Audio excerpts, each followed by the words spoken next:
آج کا جو سب سے بڑا ریزن ہے نا آپ کی سیکس پاور کم ہونے کا، اریکشن لوز ہونے کا یا شیگر پتن جلدی نکل جانے کا، وہ بتا رہی ہوں stress.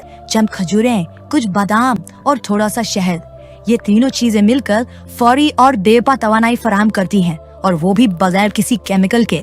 So nowadays we see کہ male infertility is on the rise. Almost 50% of the couples جو ہمارے پاس آتے ہیں اس میں male problem زیادہ ہوتا ہے. سب کو ایک ہی query ہوتا ہے کہ میرے خود کے بچے ہوں گے کہ نہیں. جو reports آتا ہے کہ normal report سے patient کا پھر بھی fertilization failure ہوتا ہے، embryos نہیں بنتے ہیں، تو what can be the reason؟ کیا قوت مردانہ میں کمزوری آ جاتی ہے، یا کبھی ایسا ہوتا ہے کہ ابتدا میں سب ٹھیک ہوتا ہے مگر کچھ ہی دیر میں سختی کم ہو جاتی ہے؟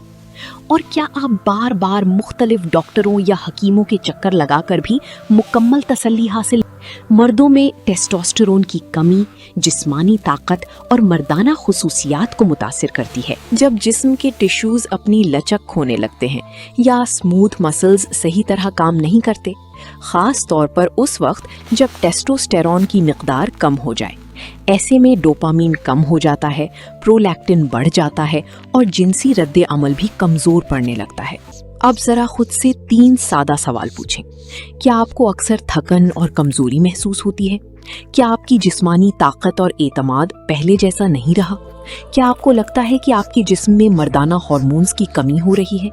اگر ان میں سے کوئی بھی بات آپ سے متعلق ہے تو یہ معلومات آپ کے لیے اہم ہو سکتی. 40 سال کی عمر کے بعد یہ 3 وٹامنز بہت ضروری ہو جاتے ہیں. وٹامن D3 جو ٹیسٹوسٹیرون کو سپورٹ دیتا ہے، وٹامن B12 جو اعصابی نظام اور توانائی کے لیے لازمی ہے، اور وٹامن C جو خون کی گردش کو بہترین بناتا ہے.